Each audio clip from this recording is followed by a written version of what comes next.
comprehension of prose is going on. Second paragraph was over. Now we turn our third number paragraph. So third number paragraph is read the given passage and choose the correct alternative. Okay. So like that is third paragraph.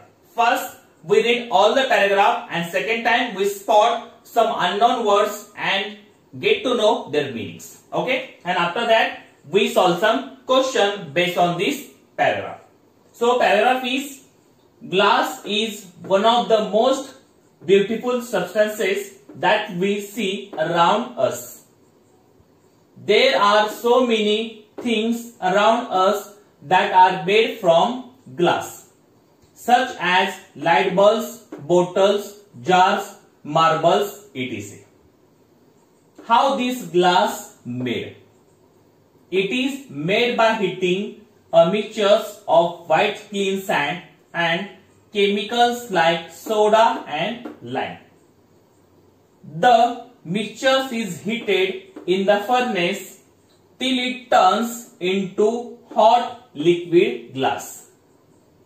When it is cooled down, it becomes stiff and hard. Once glass has become cold, it is not possible to shape it. Glass is brittle, that means it breaks easily. Okay, so like that is paragraph is there. So first you know how this paragraph is based on. Okay, so this paragraph based on glass.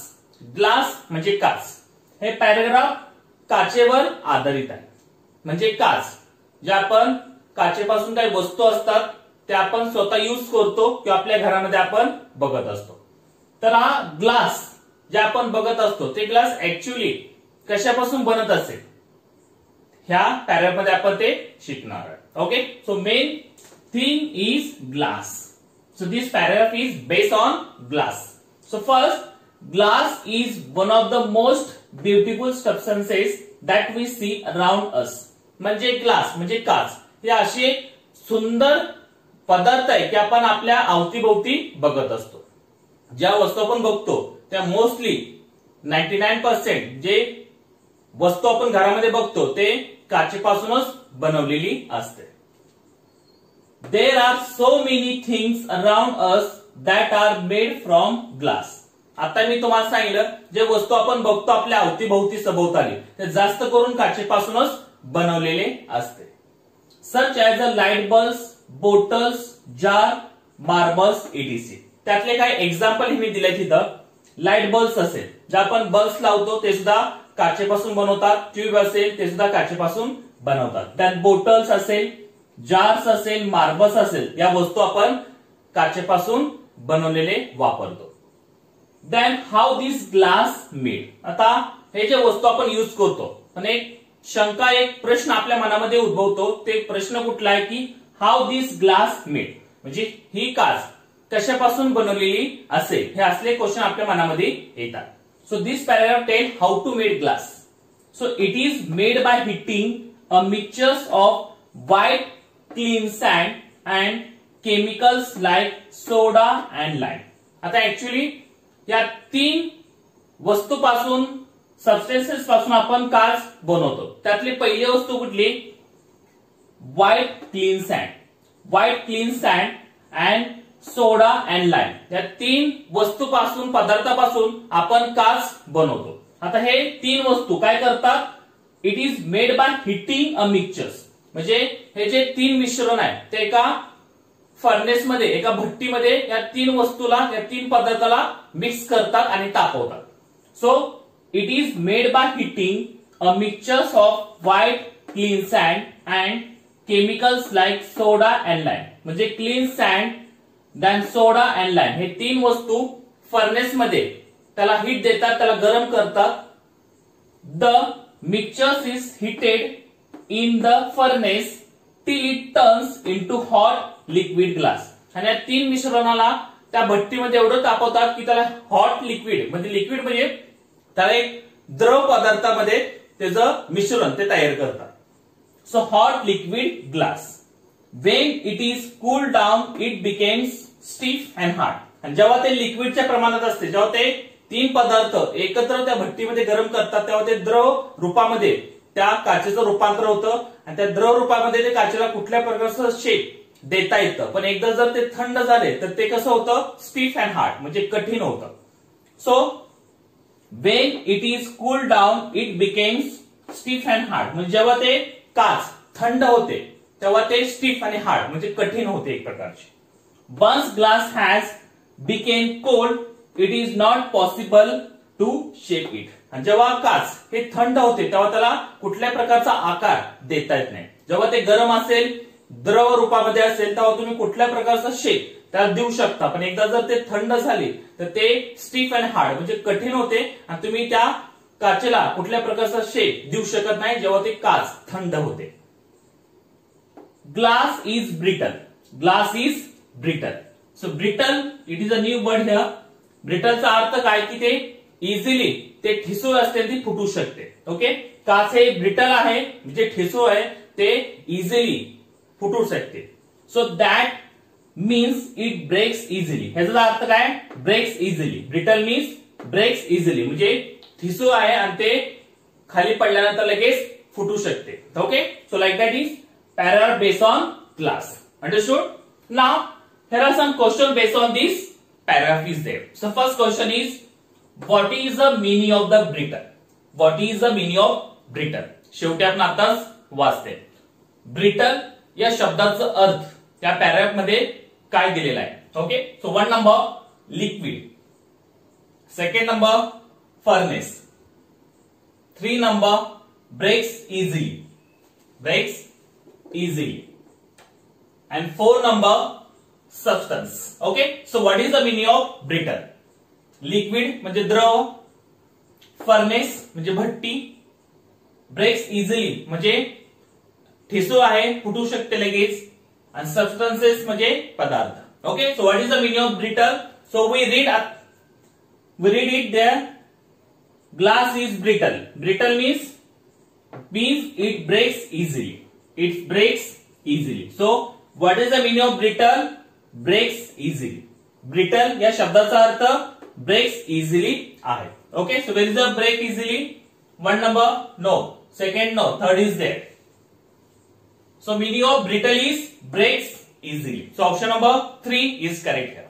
Now 2nd number question, there are dot components for a mixtures to make a glass. Okay, so there are dot components of a mixtures to make a glass. म्हणजे glass हे बनवण्यासाठी किती पदार्थ आपण एकत्र गरम करतो.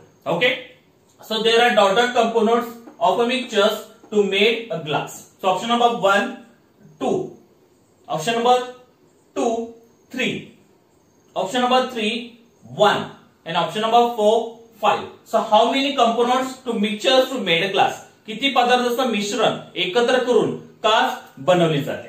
Okay, so look here. There are so many things around us that are made from glass, such as bulbs, bottles, glass jars, marbles, etc. How this glass made? Okay, here it is made by heating mixtures of white clean sand. So it is the first. Then chemical like soda and lime. So how many mixtures?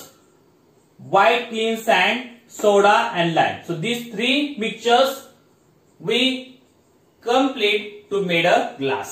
So there are dot components of mixtures to make a glass. So there are total 3 components to mixtures of a made a glass. So where is the 3 option? 1 number 2, 2nd number 3. So option number 3 is correct here. Option number 2 is there and their total is 3 components of a mixtures to make a glass. So there are 3 components of a mixtures to make a glass. So option number 2 is correct here. Now 3rd number, what is the first step to make a glass? What is the first step to make a glass? म्हणजे काच बनवण्यासाठी पहिली पायरी कुठली?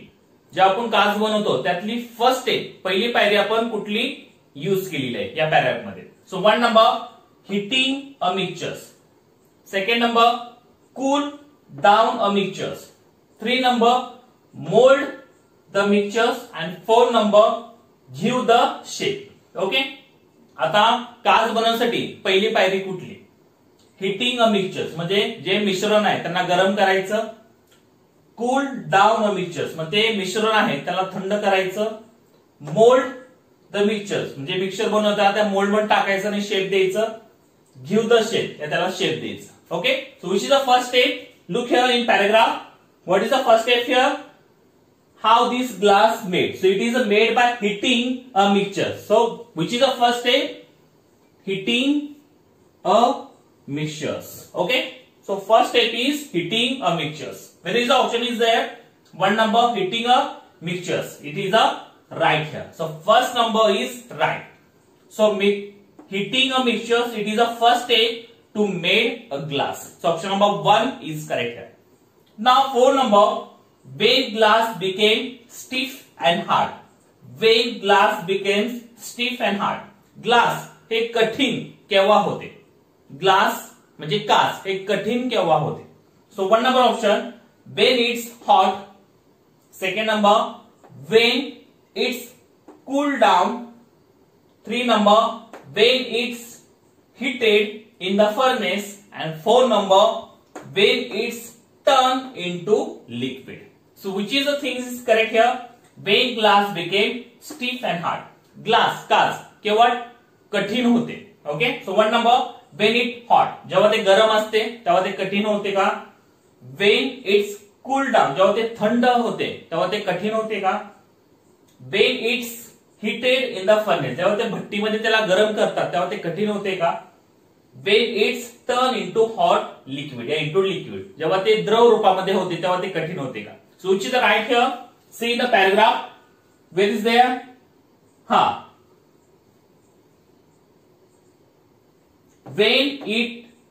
When it is cooled down, it becomes stiff and hard. So where is answer is there? When it is cooled down. जेव्हा ते थंड होते तेव्हा ते stiff and hard. जेव्हा काच थंड होते तेव्हा ते कठीण रूपामध्ये होते. Okay, so where is the option is there? 1 number, no. Second, when it's cooled down, it is there. So option number 2 is correct. काच केव्हा कठीण होते? जेव्हा ते थंड होते. When it's cooled down. So option number 2 is correct here. So our third paragraph is over. So our comprehension of prose is going on. Third paragraph was over. Now we turn our 4th number paragraph. So 4th number paragraph is read the given passage and choose the correct alternative. Okay, so like that is 4th paragraph. First we read all the paragraph and second time we spot some unknown words and get to know their meanings. And after that we solve some question based on this paragraph. Okay, so paragraph is long, long ago in the faraway China, there lived an archer called Chen Yuji. He was very skilled archer, could perform wonderful feats of archery. He could hit the target precisely at the center even when it was placed at a very long distance. He liked to show off his skill to the admiring crowds that gathered around him. Okay, so like that is paragraph. Then we spot some unknown words and get to know their meanings. So first, long, long ago in the faraway China. So this story belong to China. म्हणजे ही story China मध्ये झालेली आहे, घडलेली आहे. So this story there is a main character is Chen Yoji. म्हणजे Chen योजी त्या नावाचा एक कॅरेक्टर आहे, तो चायनामध्ये राहत असतो आणि तो कॅरेक्टर या स्टोरी मध्ये मेन कॅरेक्टर आहे. And he was a Archer. Archer म्हणजे जे धनुर्धारी असतं, धनुर्विद्येमध्ये माहिर असलेला असा व्यक्ती असतो तो आहे. So long long ago. Long long ago म्हणजे फार वर्षापूर्वी. In the faraway China. In the faraway China. So चायनामध्ये म्हणजे चायना या देशामध्ये फारवे म्हणजे थोडं लांब, देशामध्ये पण थोडंसं लांब देर लिव्ड अन आर्चर, तिथे एक आर्चर राहत होता. फार फार वर्षापूर्वी चायना पासून थोडस लांब एक आर्चर राहत होता. आर्चर म्हणजे जे तिरंदाज असतो, धनुर्विद्येमध्ये माहिर असतं असा एक व्यक्ती चायना पासून थोडस लांब राहत होता. Called Chen Yoji and his name is Chen Yoji. त्याचं नाव काय होतं? Chen Yoji. Okay, so Chen Yoji was a archer and he lived in China. He was very skilled archer. आणि जो चेन योजी नावाचा व्यक्ती होता तो एक धनुर्विद्येमध्ये माहिर असा होता. आणि he was very skilled archer. आणि he was very skilled. Skilled म्हणजे कुशल, स्किल्ड म्हणजे कुशल आणि आर्चर म्हणजे धनुर्धारी. तो एक कुशल असा धनुर्विद्येमध्ये माहिर असलेला व्यक्ती होता. He could perform wonderful feast of archery. आणि ही कुड परफॉर्म, जेव्हा तो परफॉर्म करायचा, स्वतःचं धनुर्विद्येचं सादरीकरण करायचा, तेव्हा लोकांना एक प्रकारची मेजवानी मिळायची. Okay, so feast of archery म्हणजे धनुर्विद्याची एक प्रकारची मेजवानी लोकांना मिळायची. जेव्हा चेन योजी परफॉर्म करायचा, त्याचं विद्या लोकांच्या समोर सादर करायचा. He could hit the target precisely. Okay, so he hit the target. जेव्हा त्याचा बाण धनुष्य मधून निघायचा तेव्हा तो बरोबर, प्रिसाइसली म्हणजे ऍक्युरेटली आपण म्हणतो त्याला की अचूकपणे त्या टार्गेटला जाऊन लागायचं. He could hit the target precisely at the centre even Wien it was a place at a very long distance. Okay, जेव्हा त्याच्या ह्याच्यातनं एखादा बाण निघायचा बाहेर, तेव्हा तो बाण ऍक्युरेटली अचूकपणे ज्या टार्गेटला लागायचं असेल तिथं बरोबर जाऊन लागायचं. मग ते टार्गेट लांब असलं तरी चालेल, पण त्याचं धनुर्मधलं एक धनुष्य बाण जेव्हा निघायचा तेव्हा तो बरोबर जाऊन त्या टार्गेटला जाऊन भिडायचा. मग ते टार्गेट कितीही लांब असू द्या. So he could hit the target precisely at the centre even Wien it was a place at a very long distance. Precisely म्हणजे अचूकपणे. ओके, आणि किती लांब असलं टार्गेट तरी त्याचं चेन योजीचं बाण बरोबर जाऊन टार्गेटला लागायचं.